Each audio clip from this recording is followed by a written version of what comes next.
Hello everyone, Studlord here, and I will be your guide today on a tour of the best designed LEGO buildings from BrickLink Series 6, from modern masterpieces to historic erections. Don't forget to vote by October 18th and comment on your favourites, timestamps below, but we will go in size order from smallest to largest, meaning we will start with this food kiosk, the Forest Food Hub. Food stands tend to do quite well in these programmes when they're around the small size that this is, 792 pieces. Personally, I prefer them if they're a little bit more specific, whether it's burgers, pizza, ice cream, etc. But for general snacks, this is a pretty nice little building. I like the forest vibe and think that will help it fit in with quite a few different setups. I also think it's quite deceptive, as despite the small piece count, there's actually quite a bit of room here. Of course, it only comes with 2 minifigs, but you could easily fit a few more in and around this. The minifigs it comes with are both pretty nice, and of course a delivery scooter is always appreciated. Our fan designer has also given us all the nice little details that you would expect to find in something like this. So in some ways it's a little bit generic, perhaps playing it safe, but it's all been done very nicely. And whether you've got the likes of the A-frame cabin, the tree house, a general city setup that you want to put this on the outskirts of, it would probably complement it well. Next up we have this, the City Arcade. Now this immediately catches the eye. It's 2,243 pieces and an explosion of colour. It gives me the Toy Story Pizza Planet vibes and would surely be the highlight of many a city street. The brickwork and sidewalk are nice enough, but having the red and yellow really makes this pop. And then you've got the blues in the background with the almost Pizza Planet-like spaceship. It really sets it off. Then on the inside, you've got all the fun arcade games that you would expect, from trying to see how hard you can punch this, whether you can throw the ball through the hoop. One of my favourites, table hockey. Always used to get overzealous with that and became quite dangerous as the puck would get sent flying off the table to hit an unsuspecting bystander. And that's the thing, it brings back memories of being a kid in an arcade. I'm going to totally pretend that I was a kid. The puck incident definitely didn't just happen last week. It also comes with a nice range of minifigures, and it's pretty beautifully done. You've got to bear in mind that classic modulars, sidewalks, etc. are now banned from the BrickLink program, and it's important to note that because as we go through this video, there may well be a few sets where you're wondering to yourself why they've been designed in the way that they have, and of course those rule changes do have to be bared in mind. But this is an excellent, fun, colourful submission. I really like it. Then, with a slightly larger piece count of 2,297, we have the Alpine Bakery. Now, personally, I don't particularly care for the pink. That certainly would not be my preferred choice of colour, as I feel that it doesn't really complement the rest of this. Even clashes a bit with the lavender pieces used on the tree. But that's only a small gripe. What I do really like is the way that the snow has been done on the roof. It looks like the sun has been beaming down, it's melted most of it, and it's now just sliding off, waiting for it to collapse down here at any moment. That's a super touch. And our Alpine Bakery snowmobile down here, that's brilliant. I really like that. It's a very nice touch. I like the minifigs and animals that are coming with this, and of course the little add-on sections of build here, perhaps more so than the main building itself. The thing is, this isn't your normal sort of winter village style set. In that respect, it might not fit in that well, but I think it does have a little bit of charm about it. It's also well appointed on the inside as well. I guess I put it down as the sort of build that isn't too edgy. There's definitely loads more to come which are considerably more edgy and out there. But sometimes all you want is a quaint little build, and I think that's exactly what this is, so nice job.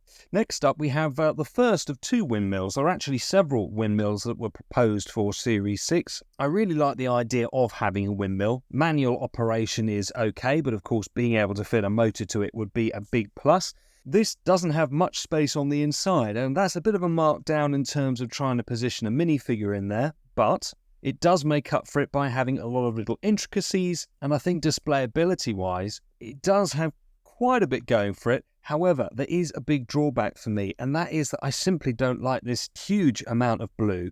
That and the black on top as well, it's too dark, quite oppressive I find. It would also be fairly boring to build. Yes, you can obviously take them off and see the inside, which is really the interesting part of this. But when it's on display, of course, you would normally just have those on. And whilst I really like around the base of this, and the minifigs and horse and cart are great, it's just these colours that really put me off. So I'm really torn on this. It's 2,344 pieces, middle of the road size-wise. There's bits of it that I really like, but other things that just don't appeal to me. Still good enough to make the list, but if I'm honest, it won't be getting a vote from me. Next then we have this, the Windmill Restaurant, a wonderful crisp use of whites and blues that transport you immediately to a Greek island. It's very characterful with all the cobbles throughout, and then has all these wonderful splashes of colour with the flowers and the plants. I love the delicacy of this windmill, and it's a really cool idea to pair it with a restaurant. I don't know if it's based upon a real place. I'd kind of like to think that it is. The thought of sitting here, having a lovely meal, glass of wine with an old windmill going around and the view of the sea would be magnificent.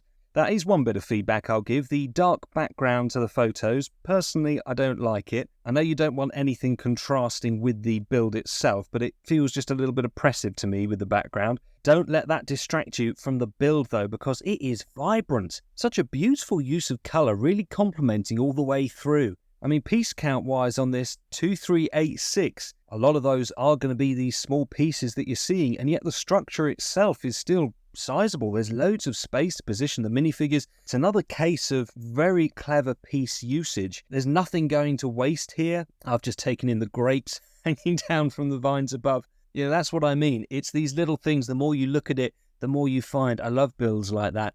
It's got a well-appointed interior too, with a table in the kitchen. I really love builds that transport you somewhere and make you feel like you are in that other place or want to go and buy a plane ticket to head there.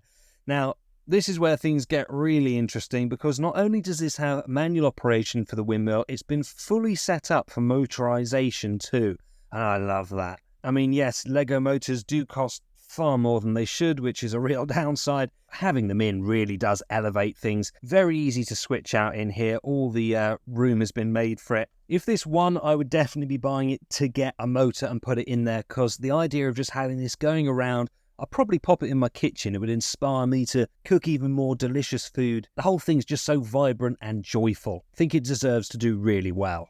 For a change of scene, however, we now switch to this, the Art Factory. This is one that has been proposed before, and I covered it at the time, said it was very good. Quite frankly, couldn't see how it was going to be made better, but it has been. Our designer has made tweaks to it, and it's such a beautiful building. Extremely clever. Bear in mind, this does open out completely, just shy of 2,500 pieces. Like our previous one, another example of masterful use of those pieces. I would look at this and think that it was going to be considerably more than that. Given everything that's packed into here, the wonderful use of colours, this architecture is amazing. There's so many different stories that can play out throughout this build. And come on, working elevator, that just absolutely tops it off for me. This is one of the best designed buildings that you will ever see, regardless of whether it's on BrickLink, Lego Ideas, Rebrickable, etc., or even an official set. It's just so sublime. I very much want it.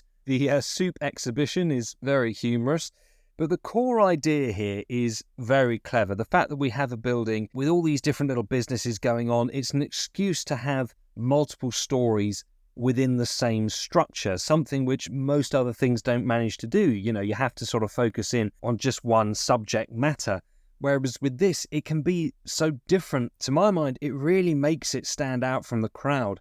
It's also a wonderful use of colour. Throughout the different rooms, there are consistencies, but also changes to make you feel like you are travelling through this build. And that continues right up to the roof here, where you can have a little soiree with the minifigs. So I love it. I think it deserves a huge amount of support, and I tell you now, if this was chosen, I would definitely be trying to crowdfund it. It's something that I really want on display. Next, we need to travel back in time to the rootin' tootin' shootin' Wild West and this bank. If the Starling seems familiar, it is because the same designer was originally chosen for the General Store in Series 1, which I liked a lot. I did order one, got it, haven't actually built it yet, but do have it. Didn't sell out though, and Series 4 will see another one. It's this, the Wild West Train. As a big train fan, I will also be trying to get my hands on this. Now, of course, for those who are wanting to build out their Wild West world, this would be the natural next edition, and it has been nicely done. Of course, in a way that is quite limiting, because if you're not a Wild West fan, this simply won't hold any interest for you whatsoever. But it's all nicely appointed, the colours that you would expect and that fit in with the previous submissions. So it's all going to fit in the same world very nicely, and it lends itself to being a playset as well. I'm sure there'll be a couple of outlaws coming in, with the dynamite trying to rob the safe. So all around, it is a pretty good job well done. However, there is another Wild West that has been proposed by a different designer, and this has quite a different colour palette, more vibrant in many places. You can have it displayed as the open model or closed up at the back. I'd say that there's pros and cons to both of them, and really which you prefer will just be down to personal preference, but both do a good job design-wise. They definitely deserve to be on the list, although I will be surprised if they win out. Racing back to the future then, we come to the River House, a very modern building. Does make me think of the recent set from the Creator series, although this is obviously far more detailed and much more what it should have been. This is a nice bit of architecture. Now, bear in mind, LEGO Ideas is bringing out the Cullen House, which, even if you're not a Twilight fan, is going to be a mixture of modern and older style building. If you want this sort of thing, you should be able to adapt it fairly easily, but that aside, this is quite nicely appointed. The flooring has all been done nicely, although I think there should be a few more exposed studs throughout to make it easier to position the minifigs, as per in here. But it's been nicely done. Good capture of modern architecture, if you're lucky enough to be able to afford living in a place like this, which, if you have a serious LEGO addiction like I do, there's just no chance it's going to happen.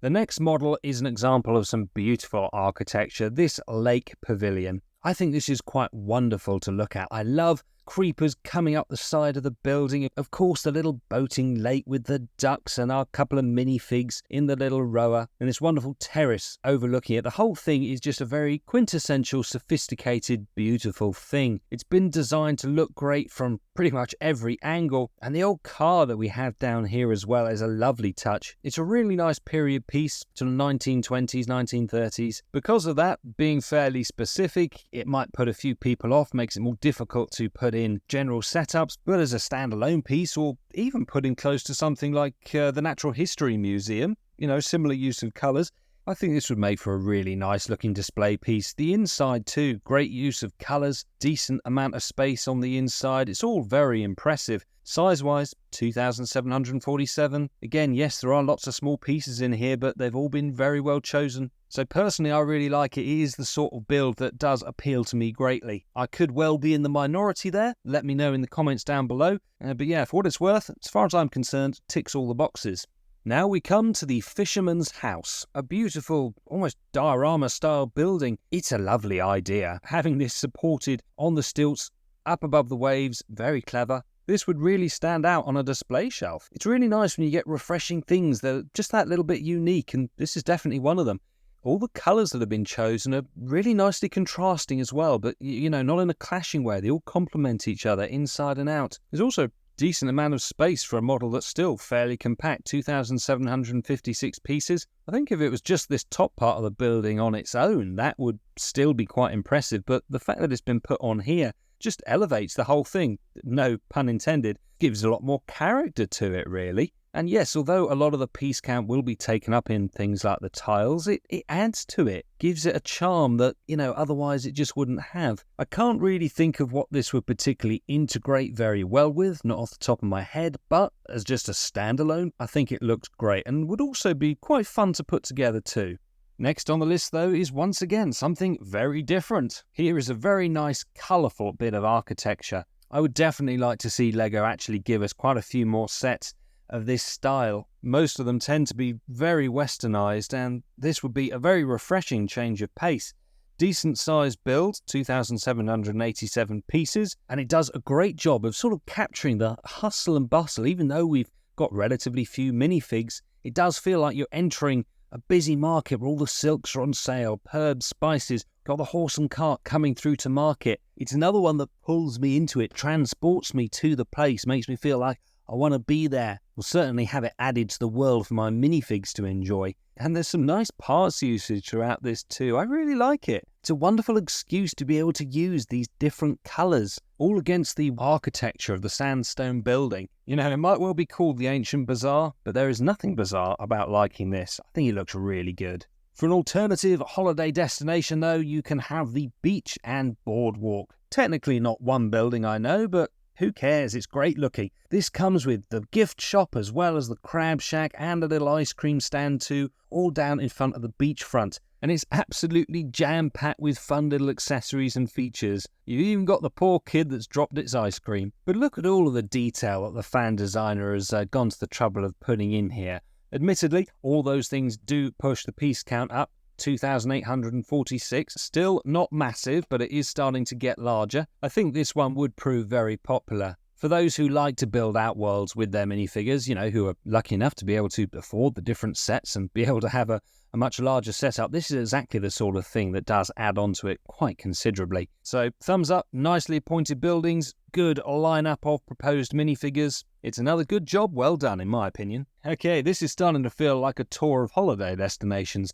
We now have the New Maldives Water Villa, a place to head on off on your honeymoon. And it is a beautiful build. I definitely want to be transported here, preferably first class and then with a nice spa treatment. I like the notion that the two buildings can be moved on and off, but even with them in position, there's still a reasonable amount of space to have your minifigures going about their business, but it's also rich with all of the trees going around and the way that the beach has then been blended into the base plate for the water.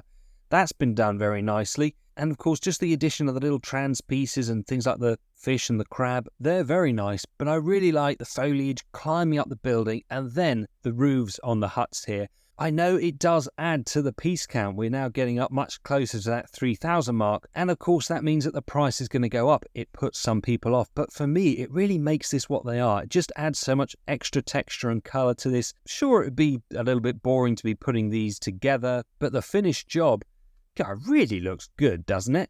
What a beautiful set. It would have you daydreaming of heading off on holiday if you had this on display in your house, wouldn't it? Every time you looked at it, you'd be starting to think about booking some plane tickets. Maybe for that reason, it's a bit dangerous and should be bypassed, but as far as the design goes, very nicely done. Now then, something very different though, the Aztec Expedition. I was very close to not including this. It doesn't really belong in the buildings lineup, not in the sense of what I was intending when I started this video anyway. But a temple is a temple, and this is transporting me back to being a kid and wanting to have a set purely to look outlandish, ridiculous, and be extremely fun to play with. I think this is ticking those boxes. We've seen the return of Johnny Thunder, had him in those jungle sets. Come on, we need Aztec and desert as well. Look at all the fun play features that have been put into this. It's a love letter, really, to some of the sets of old, just beefed up and made a lot bigger and more intricate. And look at the car, too. I really just want that. I don't know, there's just some sets, I look at it, and the boring, serious adult side of me says that this is ridiculous, far too big, and will be extortionately expensive. Although, having said that, 2,981 pieces, it's not as large as I think it looks. But yeah, the kid in me is just looking at all the fun things that can be done with this and quite how overly colourful and in your face this is, and absolutely loves it. I just think it's a massive load of fun. Let me know what you think of it down below. I don't know why I'm embarrassed to like it, but I really do. It's the sort of thing that if it was somehow chosen for crowdfunding, I would probably pretend that I wouldn't be getting it, but secretly I would be, and I'd be playing with it a lot. Now, though, for something a little bit more sensible, it is the old glass shop. And first things first, what wonderful shaping. It's quite different again. There's many different elements here. It's kind of cobbled together, but all works very nicely. Opens up to show the glass works within being made and comes with an eclectic choice of minifigures. What's clever about this, I think, is the fact that it would go pretty well with quite a lot of other builds that have already been released, whilst also being very different from them in other ways. Cleverly put together. It's also not just a display piece, it is interactive, and there's fun to be had here too. And I like the little details even on, the roof up here, where it's been made to look like the tiles are cracking and coming away. Little things like that do go a long way. But yeah, a glassworks, it's a good idea as a building, and I think this has got something about it. There's so much different stuff going on that it feels like it shouldn't work, and yet somehow it all comes together and is pretty awesome looking. Moving on though, we come to this, the Lost Island. Ooh, secret and mysterious. A bit like a previous one, I have to highlight that with the roof here, there's a lot of pieces going into this which are going to up the part count a lot. 3,171 pieces. That obviously starts to up the budget quite a lot. However, I still think that this is a time where it gets away with it because it is adding a lot of colour and texture to something which otherwise would be very bland. So not the most enjoyable thing to build as far as the roofs are concerned, but end result, really nice. And I think you need it because whilst the building itself has some really good shaping to it, in fact, I'm a big fan of the shaping, the greys on their own, even with the added bits coming out for extra texture, would be a bit bland and boring if it wasn't for the wonderful contrasting colours of the roofs and also the shutters, and balconies. Add all that together and then this becomes something really quite nice looking. It's also melded in the bottom with some lerps which do help it. This is the sort of rocky cave-like part of this island that is then coming up into the building itself. I think that's a nice addition to the story, and it also looks nice from a 360 angle, so there's nothing really that's been overlooked here. Also a little bit hard to see, but from the small pictures showing us the insides, it does look fairly nicely appointed. So it doesn't stand out as much to me as a couple of the others that we've already seen, and there are certainly some more to come which would be higher up my list. But that's just because there are some other fantastic builds in this. It's not to take away from how different this is. I think it's been really nicely done. It's another quirky build that has a lot of character in it. Moving on, we come to our medieval Svan house, a very interesting looking Georgian building with some really intriguing shaping to it and lots of colour thanks to the pieces used throughout. A bit like one that we looked at earlier, I like the way that the snow has been done so that it's forming on part of the roofs, but also, the sun has been beating down. It looks like it's melting off the edges and indeed has come down and onto the trees here. It just adds extra story to a build. But that's more of an aside. The actual building itself is very intricately done and nicely layered. Now, I have to admit, I've never been to the region myself. I don't know what the buildings look like, to be honest, beyond what you see in films, so I'm certainly not one to judge. However, from my limited knowledge, it certainly seems like it would be an accurate representation of it. Good to see that it's modular and comes apart for ease of access, and it's very well appointed on the inside. Lots of things going on. How big is this one?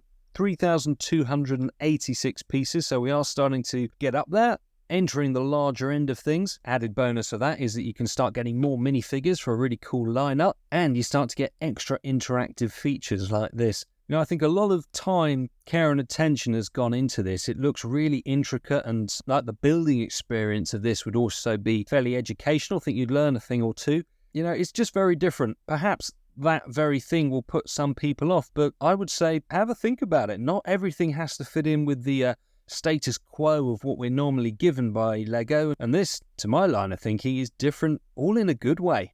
Lots of fun that could be had with this, but also just seems to be packed full of story that goes beyond the bricks. I'll be interested to know what you think of it in the comments down below, so get posting, but for me it's a big tick in the box.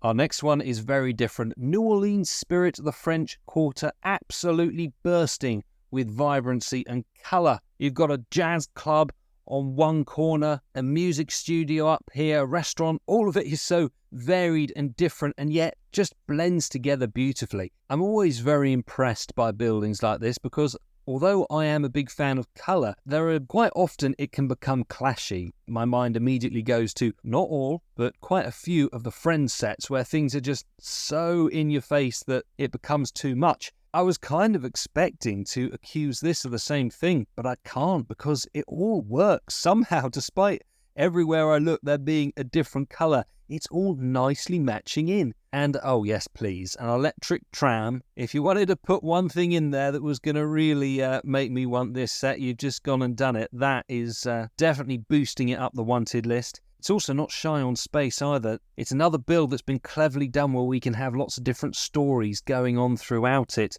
3,300 pieces. Yes, it's going to be more expensive if it was chosen for crowdfunding, but I think it's worth it because you're getting a lot of bang for your buck here effectively with things going on. So much for your minifigs to be doing, for you to look at and enjoy, and every part of this while you're building it would be effectively a different mini build experience. Also, it would fit in very nicely with some of the other builds that we've had previously. Adds extra value to your existing world if that's what you're building, and it's all pretty unique too, so a very good job. Like it a lot. Something else that appeals to me is this, the floating market. We are transported over to the Orient again, and this floating market is something that even if you've never been there, I'm sure you've seen in different films or TV series, why not have that represented in Lego? And I feel with a lot of the builds that we're looking at in this particular theme, we're being treated to excuses for wonderful uses of colour throughout, in some nice parts too, which are always good to get. I think maybe the only slight downfall of this build is that of the 3,368 pieces, quite a lot of those are starting to become, little accessory pieces rather than the main build itself. Just got to weigh that in mind when it comes to thinking about crowdfunding it. I also know that being open-backed won't appeal to quite a few people, but the fact that it's a sort of floating market and the way that it's set up, I think story-wise it kind of gets away with that. It still gives you a reasonable amount of space. You've also got the extra option of changing around how you want to have this displayed. I think this would become too cramped and you wouldn't actually have it like that. That's just my initial opinion, but certainly spread out like this, it's a pretty nice looking design, but what I like most about it is the fact that it is quite different from what we've seen proposed before.